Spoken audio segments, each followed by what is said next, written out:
Michael, thanks so much for coming on the Prepper Website podcast and talking to us a little bit about being self-reliant. How are you? I'm doing great, man. It's good to finally get to meet you. We've kind of talked through the internet for years and years. We have, and I've loved reading your blog at one point, and then you stopped the blog, man. There was a time where you had some articles out there, and I was going back to reference them. I think about the election and voting and stuff like that, and I couldn't find them. You did a total remake of your blog, and you're focusing more on your books and things like that.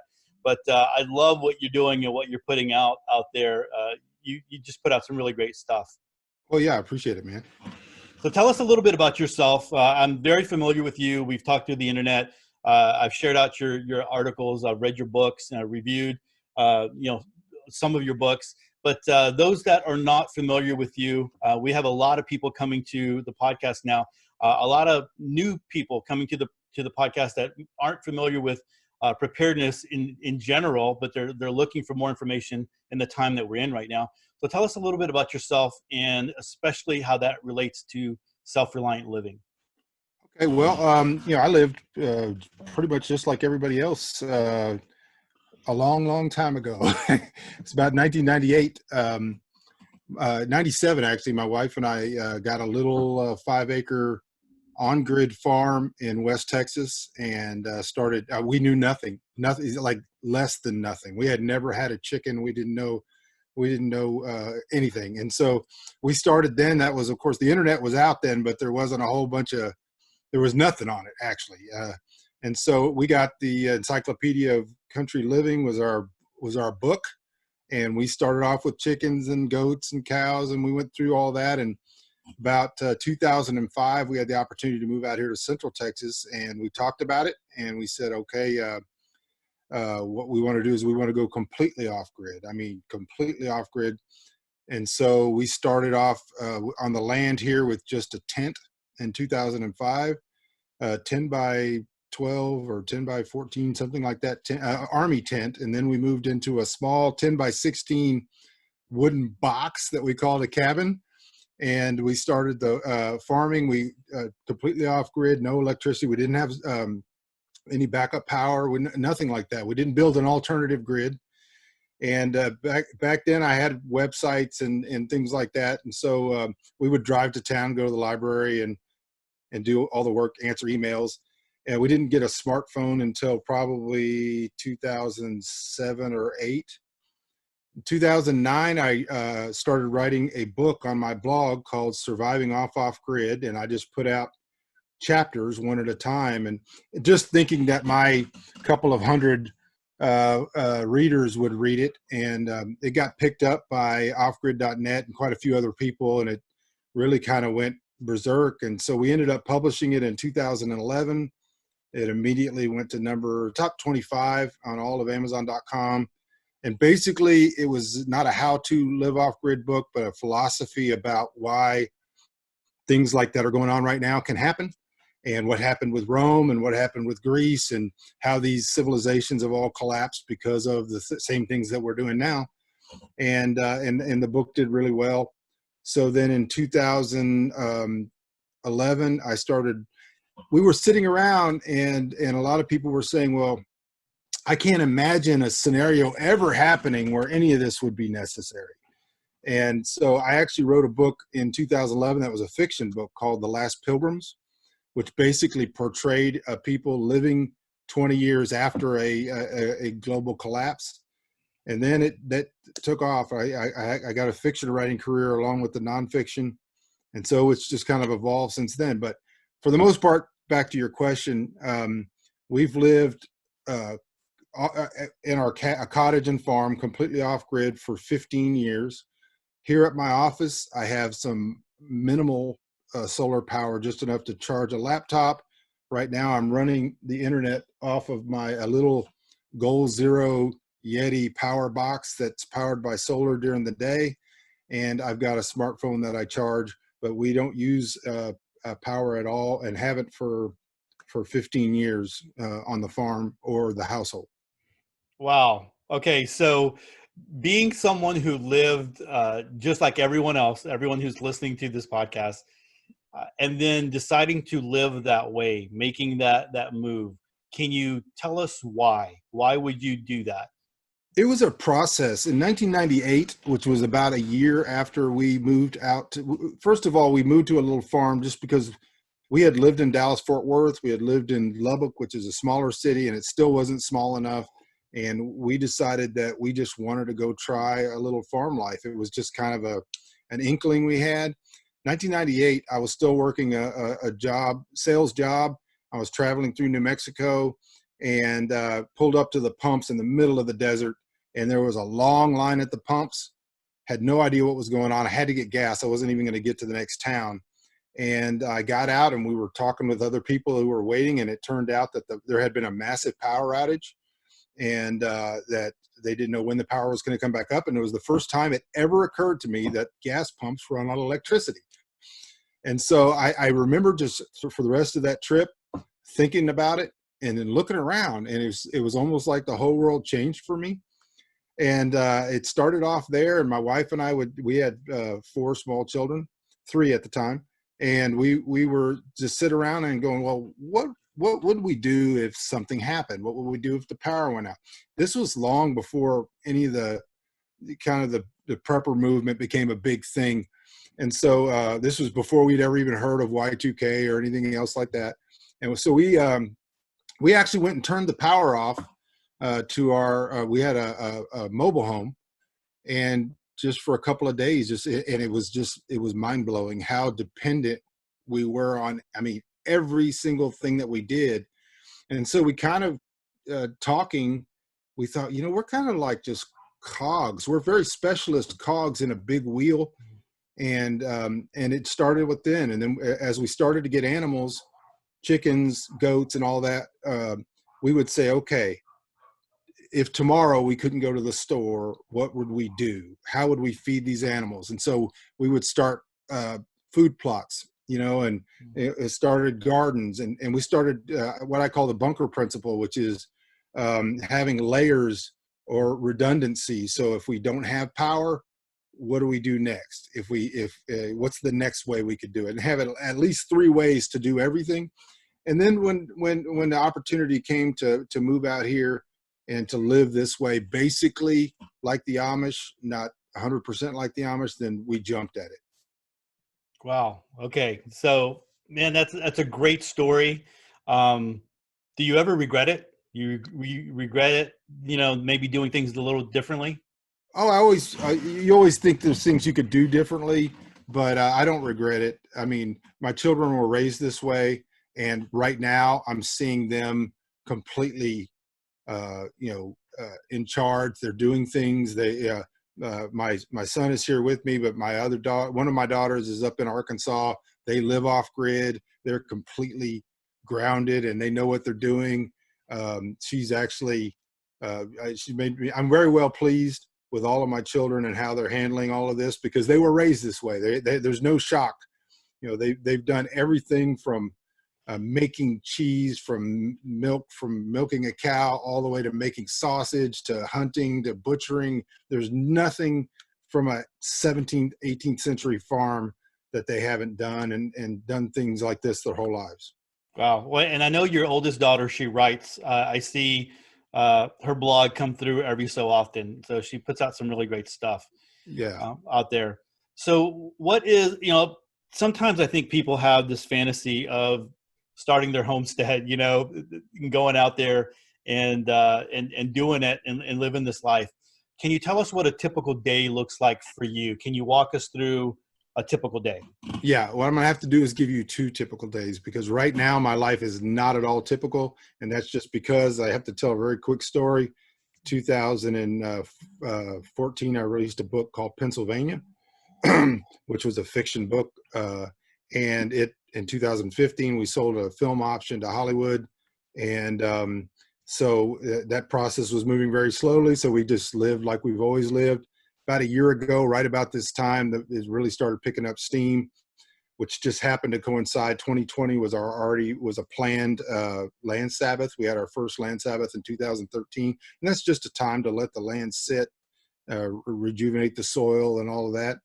So it started picking up. We got a director for the movie last year, Patrick Tatopoulos, who did Man of Steel, and he was the production director for some of the biggest blockbuster movies there are out there.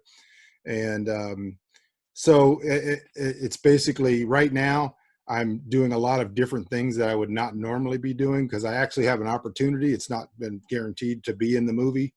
So I'm actually going through an entire workout thing right now to prepare myself for that. Everything's been delayed for a month or two, but so let me tell you what a day would normally be like, because right now, like I said, we don't have gardens right now. We have animals. I get up and take care of the animals, but on a normal year, I like right now, let me tell you what I do right now. I get up at 3:30 in the morning, every morning. I come down to my office and I pray. Then I do a workout. I walk a lot. I pick up my wife up at the cottage at 7 a.m. We do a long walk, and then we take care of our chores, take care of the animals, water and feeding, any other things that need to be, since we're not, normally we would be heavily watering gardens or planting during this season. So this, what I do now is I basically do a lot of workouts during the day. So I see you got your Captain America shirt on. That's kind of transformation that I'm kind of going through at age 53. So, Well, no, I did see you did post a picture of some pants that you were wearing, and man, you've dropped a lot of weight. yeah, I've since I first started losing weight, I've dropped about 73 Wow, or 74 pounds. Since January 1st, I've dropped almost 40. wow. And but then there's going to be a lot of muscle building too, because the only thing I know about the character, although it's a character in my own book, is that he is heavily muscled. So I looked at myself and I said, I got a lot of work to do if I want to. And they haven't offered me the part, but they have offered that they would like, if it's possible, to get me in the movie. So I'm working on that. But at the same time, we're still running the farm. We're just not. We don't have anything planted so much right now. Now that raises other questions, but normally what I would do is I get up in the morning, I do, a lot of chores. People have a very, very fantastical idea of what this kind of life would be like, kind of this little house on the prairie kind of idea of things. It's really a lot of work. It's for us because we live off grid or beyond off grid, with no air conditioning, no heating, no regular, electric central heating.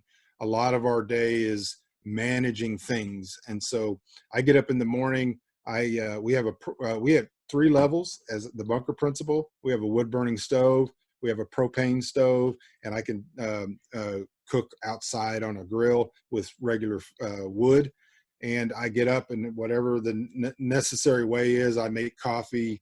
My wife gets up at 7 o'clock. We take a walk, and then she starts cooking. We have a lot of prepared food or preserved food that we can eat, and that's that sort of thing. So every day is different, but it is a challenge, and it's certainly not for the faint of heart. Wow. Okay, so you just it's so hard to imagine being in Texas, Central Texas, without any central air and heat, or the AC running. Man, I don't know how you do it. How do you survive in the heat of the day? What do you do for that? Well, uh, it's a lot of it's, you become accustomed to the fact that you're experiencing the seasons and you're experiencing those things. But we get out of the heat. We certainly get in the shade. We have a lot of. I put quite a few videos up on my YouTube channel about staying cool. We've got a cistern. We provide and make our own cool drinks that we can drop down in the cistern to keep cool. I've got a root cellar that even in the middle of the summer stays in the low 70s. So we can go down there and cool off if we really, really need some air conditioning. But a lot of it is just management. You learn how to manage it. And so we also learn to deal with it. So I'm more comfortable, at a warmer temperature than a lot of people are. And then during the winter, we've got a wood burning stove. That doesn't mean we run it all the time. So we dress heavily and we have a lot of covers. So, I had an idea. So you're so used to living like that. When you go somewhere else, do you have an adjustment period, or is there an issue when you? Because I know I remember seeing pictures on Facebook about visiting your parents or visiting family, and I know that when you were looking, and you were had discussions with the director and all that kind of stuff. You were visiting and you were in a hotel and stuff. Is there a big difference for you? Do you have to adjust? Yeah, there's an adjustment, but there's also kind of like it's enjoyable. I mean, I'm not gonna lie. You walk into a store after you've been hot for 3 or 4 days straight, and it's 68 degrees or whatever they got the air conditioner at, or but it's also very tempting, and so I start to your mind kind of starts this little battle about I'm enjoying this. I don't have a problem with it. This is not sin, but this is something that is very tempting. It's very tempting to give up a lot of the gains that we've had and the things that we've benefited from to want this all the time. And so, I'm always glad to experience it. I'm glad to visit with friends. I'm glad to go stay with my parents, or like you said, we got to go out to Hollywood and we stayed in a hotel, or it's actually an apartment, a block off of Hollywood Boulevard, and it was very nice. But when I leave, I'm always happy too. I'm just as happy to leave it, just because I realize that how tempting it all is. Very much like Pilgrim's Progress. I just feel like sometimes I'm like, oh man, this would be so great to do this all the time. But I'm used to it out here. Gotcha. All right. Well, you've talked a lot about not being off grid. First of all, can you explain that? People know what off grid means, but what does off grid mean? The word off grid is so broad that it's hard to really know what somebody's saying, because Bill Gates is off grid. I mean, there's a lot of very, very rich, wealthy Hollywood people who live off grid. It's just kind of a no different lifestyle. They've just built an alternative grid that's not particularly sustainable over a long period of time, but they're not really on grid. And so what we mean by off grid or beyond off grid is that we basically don't provide an alternative grid system. We actually live more primitively, and so we rely on a lot more planning. People think that that's tremendously backwards, but it's not backwards at all. In fact, if you study the French in the 1700s of Versailles or something like that, and you see these people in these people kind of idealize those ages. They didn't have air conditioning, they didn't have central heating or any of those things. If you look back at the antebellum mansions in the South, and you see people and they're dressed in these woolen suits and all those things, they weren't stupid. They actually had built their houses so that they stayed cooler, and it wasn't a completely like a primitive living in a cave. But at the same time, we've learned a lot of the things that you need to do to live this way, and a lot of it's just really, really kind of old wisdom. And in some ways, it's a lot better. But like I said, we don't completely eschew all technology. We use technology. Everybody does. The Amish use technology. A screwdriver is a technology. A frying pan is technology. Everybody also limits what technology they use. So I'm sure that most of your listeners are not going to run out and get a microchip that tells them when they're going to what they can do and all those things. So everybody draws a line. Maybe you don't have a sonic toothbrush or something. We just have drawn our line a little bit farther back. Okay, gotcha. All right. So you did say Amish just a few minutes ago, and some people that if they saw your picture and maybe saw a family picture, they would confuse you or mistake you for Amish people. But but you said you use computers, of course, because you are writing books and you are on social media, you're on YouTube and different things like that. So what are the differences between the way that you're living and the way the Amish might be living? Okay, so as far as the structure of the life, there's not all that much difference. As far as we pump our water. We have a sink just like everybody else does, but we have a hand pump on there, so we don't have indoor plumbing and all of those things. But what's different than that is we don't have a very strict Ordnung, which is a community ban against uh, all technology. The Amish don't either. I mean, sometimes every Amish community is different. Some Amish communities allow like the use of a cell phone, but it can't be in the house. It's got to be out in a box out, or a telephone box out on the road. Some of them, and there are reasons for all that. But some of them will not use a diesel generator. Some of them will. Some communities you can ride in cars, but you can't own one. So what we've basically done is we've just said, okay, our basic principle is that we want to be able to do everything that we need to do without being hooked to the grid. We don't want to be dependent on it. Once we learn how to do that, so I'll give you an example. We dug when we very first moved out here, we knew we had to have a root cellar, 104 degrees during the summer. You got to have a root cellar. And we dug down about 4 feet and we hit a slab of rock that was 6 or 8 inches thick.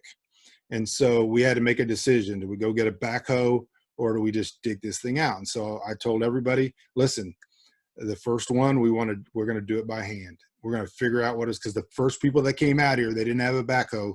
And the first thing anybody did when they moved to Central Texas is they put in a root cellar. And so we dug it out. We took rock breakers and sledgehammers and all of this, and we broke it out. We dug the thing 11 feet deep, 11 feet wide, and by hand, and we built that thing. Now, after that, we know how to do it. We know we can do it. There's not the mental block. Most people have a mental block that stops them from doing something. They'll say, well, it's impossible. It's not impossible. People have done this stuff for thousands and thousands of years. So when we dug our cistern hole, we actually got a backhoe. So that's kind of where the difference is. We don't ban it because we think it's particularly harmful. What we do is we say, okay, first let's learn how to do without it. Let's don't ever forget. And not only that, but orthopraxy. We want to be good at it. We want to be able to do it on the drop of a hat. But then after that, if we want to use, so I have a power drill with a Ryobi battery that I can use, but and I charge it on the solar pattern if I need it. But I also know how to build things without it. I know how to build things with hand tools. Wow. All right. You're like the self-reliant philosopher, right? Yeah. So tell us a little bit about on your journey. What have you learned about living more self-reliant? I've learned really that mankind as a whole is on a path, and that path has been from reliance, God reliance, and reliance on intellect and physical labor and these God honoring things, and just as a whole. I'm not talking about any individuals. Mankind has become more and more specialized, more and more kind of like a hive kind of reality where everybody is very specialized and they do a very specialized job, but they don't produce anything. And so what's happened is these large entities produce, and individuals no longer are able to. And there's benefits to that are very tangible, but temporary benefits. And then there's also a huge downside. And the downside we're seeing right now, and that is with just-in-time delivery of goods and services that can be interrupted. Everybody is dependent. And so they turn to government or they turn to some other idol to beg for provision rather than having the skills to be able to do. One thing I admire about the Amish, so there's a lot of things I disagree with them on, but one thing I admire about the Amish and the plain people in general is that they have the ability to, if everybody else died, if everybody else went away, if the system went away, they would make it. Because they have the knowledge and the ability and the skill and the want to and the drive and the determination to maintain their witness as a people. And so I admire that about them. Great. You talked a little bit about layers here in your philosophy. Do you have that written down anywhere? Yeah, actually, I have a video that I just put up probably last week on my YouTube channel. People can find it youtube.com/bunkdad, or just do a search on Michael Bunker. It's called The Bunker Principle. And so if you just search that on YouTube, you can find it, where I actually lay out that whole that whole philosophy. I'm working on a second edition of Surviving Off-Grid. Next year is going to be the 10-year anniversary of the first one. And in that, I'll lay out the bunker principle. And very easily stated, that is that you have at least three ways. You have the highly technical way to do something, then you have an off-grid way to do it, which could be solar power, it could be propane, it could be something like that. And then you have the off-grid or beyond off-grid way to do it, which is bushcrafting, learning how to cook on a fire, learning how to plant things with your hands. We have planted entire crops of wheat, harvested it by hand, winnowed it by hand, threshed it by hand, all of that, and made bread. And that is a fantastic feeling when you're eating bread and eggs and meat and everything for breakfast, and not one thing was bought at a store, or even the parts didn't come from, we didn't assemble it. And that's really kind of the philosophy, is have the ability to do some of these things. Everybody doesn't have to live like I live. I'm not asking anybody to move off grid but just learn things, learn how to do these things so that you're not completely dependent on government or someone else to take care of you.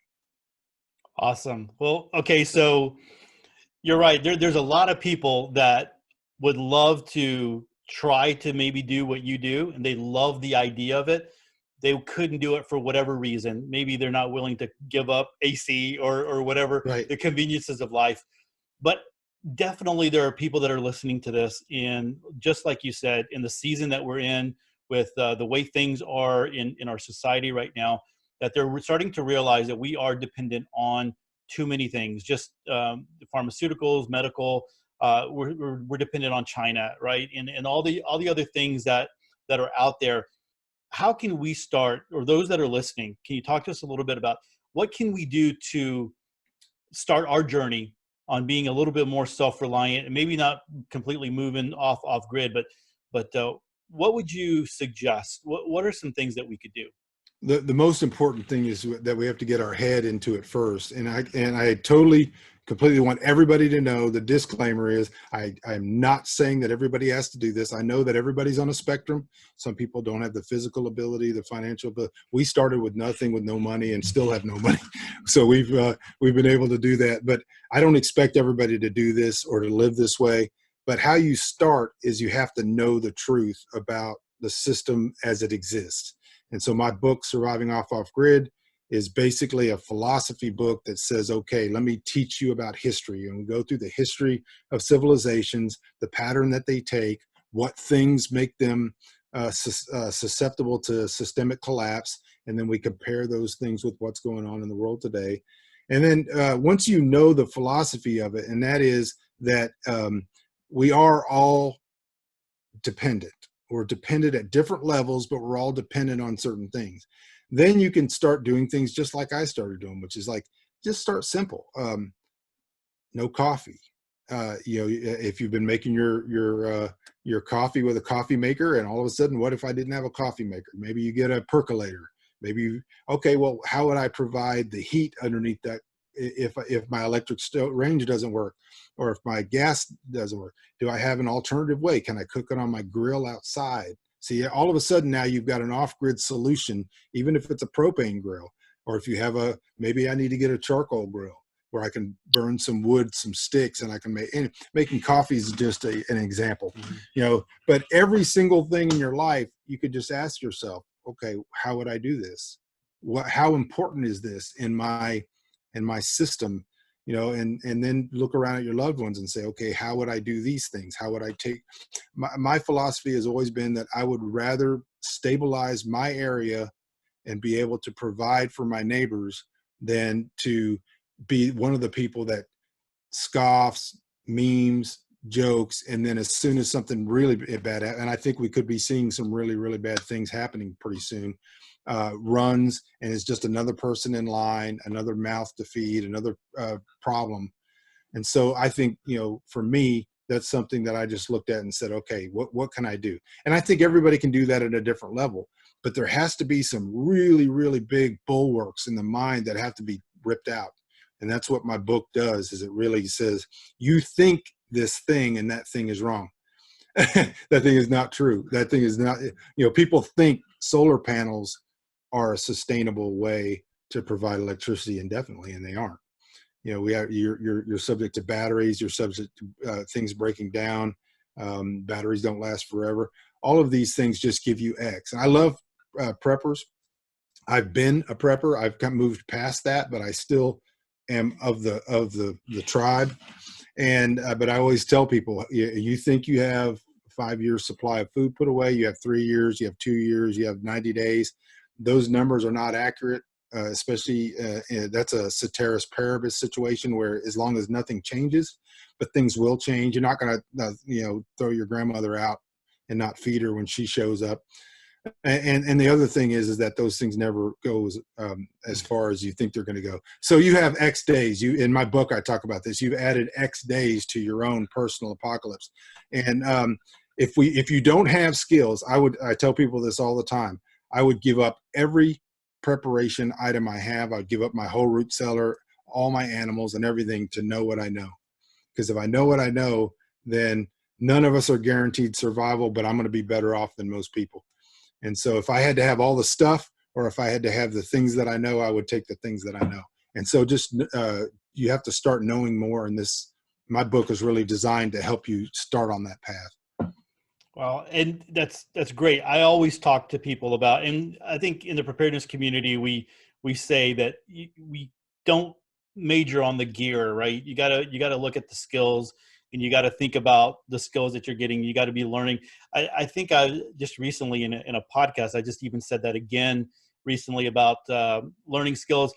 I mean, in the day and age that we live in, there are so many opportunities to learn a skill. You don't even have to leave your home, and especially now with people hunkering down in their homes with YouTube. It's pretty amazing. I mean, again, YouTube is a social media and the whole deal, and they're owned by Google and all that kind of junk. But I have used that many times to fix things myself here at the house. Like just a garbage disposal, and it should have been just a really quick, easy, twist and drop it and you go. But my garbage disposal wasn't like that. But I was able to look it up on YouTube, and I was able to figure out how to do it. And yeah, that takes you to another level. We're at let me ask you this question. How did we get here? How did we get to this point where we have generations now that are so dependent on, I can't grab a tool and go fix something. I've got to, call somebody out, or just let me live with this broken thing, or let me just go buy a new one. Right. How do we get here? Well, there's a power and a force in human movement that happens, and that human movement has always been towards comfort and apathy and affluence, and then the systems that support that actually amplify it. And so Ford doesn't want you to be able to fix your truck. The companies that they don't want you to be able to fix things. And so generally every tendency is to separate you from the means of production or the means of repair or the means of reliance. Every system, and even these systems that are mindless, are designed so that there's, you can just operate it with your voice now, and everything, your Tide Pods get delivered for your children to eat or whatever you need. And so there's a momentum to the world system that moves, and every generation is more and more dependent until there's a step back, which we could be seeing. And there has been a lot of step backs in history. And so sometimes there's a step back, and that step back says, okay, maybe we should start reconsidering some of these things. Globalism needs to be completely reconsidered. It's been an abject failure, and it's caused what we're seeing that's going on around us. But all of these things are part of a mindless. I know there's. I'm not a coincidence theorist. I believe there are people that want this stuff and they move stuff in that direction.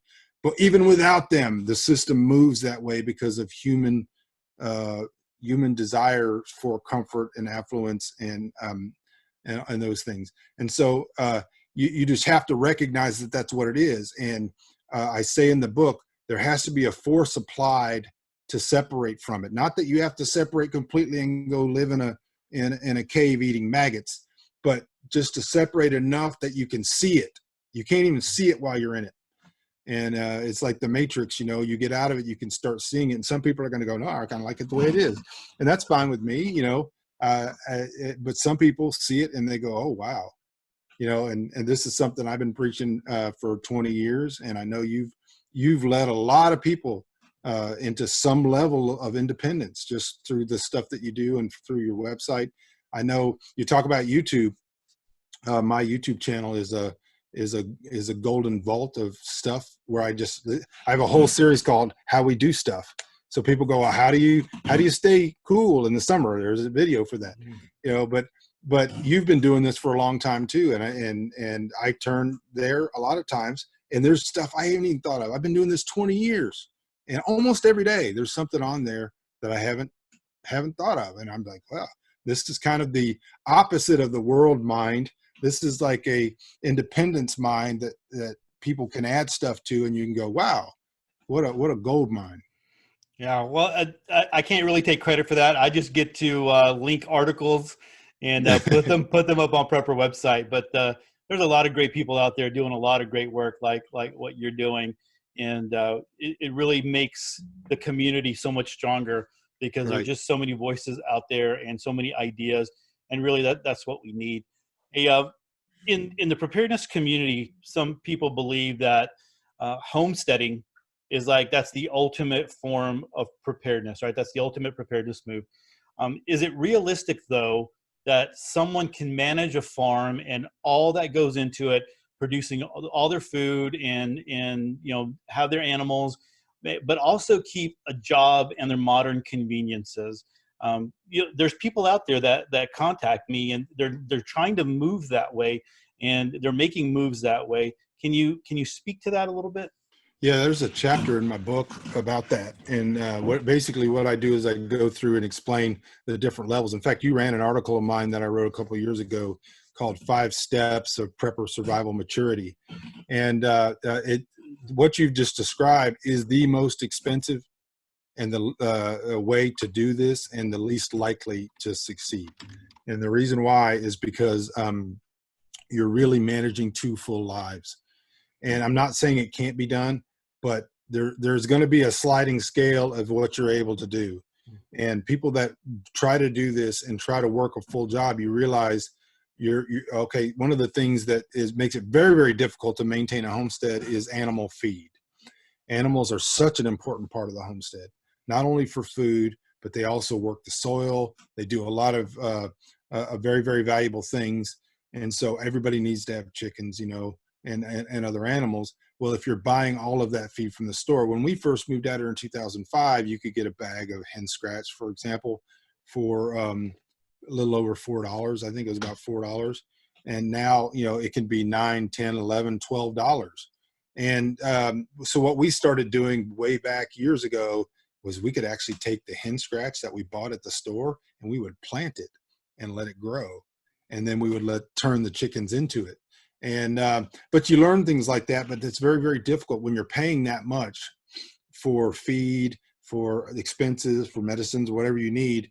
And what happens, and my book really goes into detail because people can't really see it, is that you end up doing debt maintenance, debt service. You're stretched way too thin. So I'm not trying to dissuade anybody from doing it. Some people are successful doing it, but really you're going to have to scale back what you're capable of doing as far as trying to feed yourself completely from the land. There's a whole sermon here on the dollar economy and how the dollar economy bleeds off our productive capability, which they're doing right now, by the way. So the dollars that you have in your wallet are worth less every day. And if they start giving everybody money and we have all these $1 trillion buyouts for bankers, that takes your dollar that you already earned, that's the hours and minutes and seconds of your life, and it shrinks it and it shrinks it and it shrinks it. And so you're fighting the dollar economy while you're trying to serve it.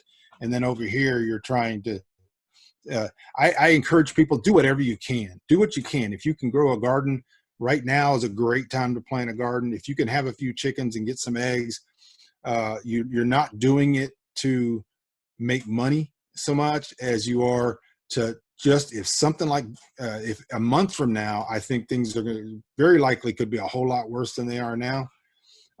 anything that you can do, you're going to be so thankful for if something like that ever happens.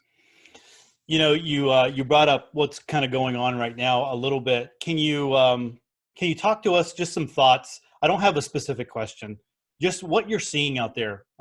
You're paying attention, you know what's going Right. on. Just what do you see? I mean, what are your thoughts on what's happening right now? Everything that's been going on since January has been very predictable, and even the run on toilet paper. And there were a lot of people online screaming and cursing people and talking about how stupid people are. And really, the people who are surprised by this or surprised by human behavior are the ones that are really a little bit limited intellectually, because this is all very, very predictable. Now, I didn't run out and buy toilet paper. I don't need toilet paper. There's a dozen ways to do things without buying a consumer product to do it. But I'm not mad at people that do it. I think if it's your money, you earned it, it belongs to you. If you want to exchange it for toilet paper, that's great. I want to educate people as much as possible, but to be mad at people and to be reacting somehow that when somebody buys something, they're taking it from you or they're taking it from somebody else, that's just really, I call that, it's like crypto socialism really to me. And so I've just tried to encourage people to think it is a reasonable act for people who are in, I'm going to use the term ignorant, but I'm not using it as a pejorative. Ignorant just means you don't know something.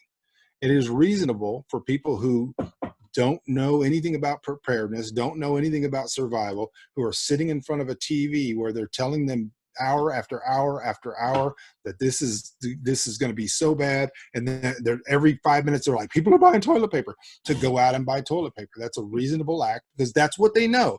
The first thing that goes through their mind is, what would I not want to live without? See, as a prepper, we think of what is the thing that is most likely to benefit my family and to benefit my situation, stabilize my situation in this moment. Well, someone that doesn't know to ask that question says, what would I not like to live without? And so the first thing, if I went, and this had never happened, if I sent out a questionnaire to everybody that follows me on Facebook or whatever and said, what is the one thing you, and 99% would be toilet paper. And so, and we've only used toilet paper in this society since 1857.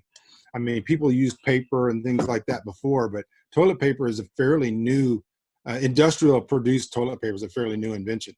But that's what way people think. So I think it's a little bit silly for people to be banging their head against the wall, expecting people to not act like humans when it's very predictable. To go to your question about what I've seen is, I think that there's a lot of people screaming about other people overreacting. To me, as a whole, we're underreacting, because the basic. I'm not a pessimist. I'm at all. In fact, I'm probably overly optimistic quite often. But I've been right for 20 years about a whole lot of things, and so I'm just telling people things could get a lot worse before they get better. And I think people need to be reacting, but they need to react. The question about overreacting or underreacting, the word acting is the point. And that is it intelligent? Is what you're doing intelligent? If you don't know, and you probably don't know, then you need to access a resource so that you can know. And so your website is wonderful for that. I encourage people to find a reasonable person that can, is not screaming, this is the end of everything. Everybody, we're going to be eating our neighbors. And the next thing is, oh, this is nothing but a cold and everything's all going to go away. I did a video the other day called "The Thing Is Not the Thing." The thing has never been the thing. And so it would be completely stupid and silly in 1920 to sit there and say, why are there millions of people killing themselves in Europe just because this one guy got killed, the Archduke Franz Ferdinand? That thing is not the thing. There was a million other things involved that caused the conflagration in World War I. Same thing going on with this virus. The virus is not the thing. The thing is that you have humans act predictably. They panic. They are very much driven by their news. And if you don't know how they're going to act, then you're going to be surprised, shocked, saddened, scared, and all of those things. And that's really what we want to do away with. We want to educate people. This is the way people act, and it's going to get worse. That's really what I can tell people. It's going to get worse. Not the most dire thing you could possibly imagine, but if you've read post-apocalyptic books like mine, they're very, very predictive of human behavior. That is it's just a really good word, you know, for what's going on right now. So I greatly appreciate that. I do have to say, I do love my toilet paper, though. I understand. I do too. I'm not gonna lie. I love it. I'm prepared to do without it. The bunker principle, right? I got toilet paper. That's a joke that I always have here on the podcast. That I don't want to do. You know, because there's always the articles out there that say you can use corn cobs, you can use all the different stuff. I'm like, come on, no, man. No. Be a little bit better prepared, and you don't have to hit that. But anyway, you mentioned your books. You mentioned Offgrid, or surviving off-grid. Talk to us a little bit about, because I'm sure, man, there's a lot of people right now that have been introduced to you, and they love what you're saying. They identify with what you're saying. So talk to us a little bit more about your books, the other books other than Surviving Off-Grid. And I know that some of them are fictional, but you can talk to us a little bit about them. And then here's the thing: a lot of people are hunkered down right now. Now's the time to if you're looking for a good book, now's the time to do it. So right. Can you share maybe one or two that might be interesting for people right now? Right. So yeah, you know, all of my books are available on Audible as well, or on Kindle, or you can get them on paperback. I started off a fiction series called the first book was called The Last Pilgrims, which I highly recommend. Now, let me tell you, all of my books are crypto preparedness books. So there's tons of survival preparedness information, wise philosophy, how to do things. The Last Pilgrims was the first one, and it takes place 20 years after a global collapse that's unidentified. And then so many people came to me after that book, and they said, well, but what happened? Why did 90% of the people die? Why is this world the way that it is? And so then I wrote a book with a good high school friend of mine named Chris Awalt called WICK, W-I-C-K, the WICK Omnibus. It is a big, if you need a book to read right now, this is the one to read. And it is a prequel to The Last Pilgrims. It's the first fiction book of mine that I would recommend to people. It is highly survival oriented. There's a lot of great information in there about how to do things, starting fires in the winter, staying warm, all kinds of heat beds and all kind of things that are in there. So and that book is like 700 pages, but it's fascinating, and I think people will love it. And then I wrote a book called Pennsylvania, which is the one that's being made into a major motion picture by Hollywood. And that is a book about an Amish teenager who is traveling. And basically what I did is I paralleled the original Amish coming to America. So the Amish getting on a ship, they were landlocked people. To come to the New World was very much like somebody getting on a spaceship. So we have an Amish teenager getting on a spaceship to go to another planet to colonize. He lands there in the middle of a war that started on Earth between the Transport Authority and the rebels. The Transport Authority is, of course, the personification of our system here, where everything revolves around transport. Public transport has been banned. A lot of the things that are going on right now are in this book. Hollywood loved it so much that they're making a movie about the book. It's going to be a major motion picture with big stars in it, and hopefully they've pushed it a couple of months to start of filming. But we're anxious to get it out there. There's so many things I've hidden in this book that you would never think that Hollywood would put it out, but it's going to be great. Awesome. All right. Well, let's start winding down this interview here. All right. There's been a lot of great stuff, and man, I can tell you right now, I know the feedback is going to be, people want to hear you again, so you're going to have to come back.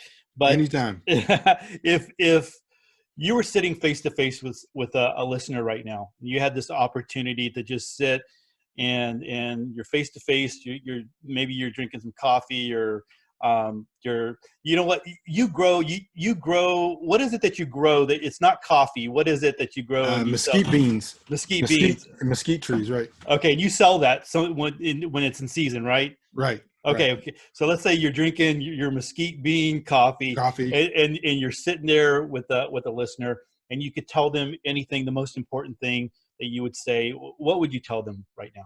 I would just tell them that you have to start thinking independently. You have to stop thinking like the mass man. The mass man moves like fish in a school. They react, they don't think. And you have to learn to think first, and tell you there's one step. And that first step is the ability to think and look at the system as it is, not as you want it to be. And so once you can do that, then you're really on the road to some level of independence. But until you can do that, trying to break off or trying to do things when you haven't learned to think properly is really, really going to be a hard road.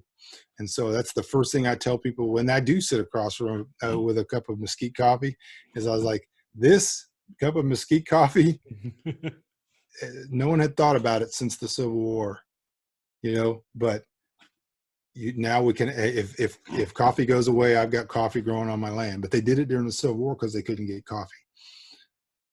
That's great stuff, man. Great stuff. I have to get some mesquite coffee when it's in season. Right.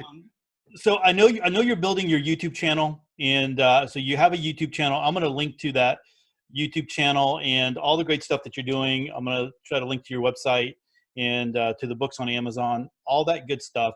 How can people connect with you if they want to connect? Well, through YouTube, there's ways to contact me there. You can always email me. My email is bunker2k@hotmail.com. You can always, Facebook is where I really interact the most, but I'll just warn you, I am my sense of humor and my, what do you call it? Acerbic wit can be, it's not for everybody. I'm very irony-based, a lot of jokes, but I also tell people exactly what I'm thinking. So if you haven't been told to shut up and be quiet, then you may not want to get on my Facebook. My Facebook is easy to find. It's facebook.com/offgrid, one word, and you'll find me. But I think most people are entertained, at least. Yeah, no, you put out some good stuff, and it's always funny when someone takes it wrong. You always put out that disclaimer a couple of times a year, like, hey, just let me let you know how things are going. So people are going to want to go check out your Facebook page just for this. Just for that, yeah. All that good stuff. All it's right, Michael. It is.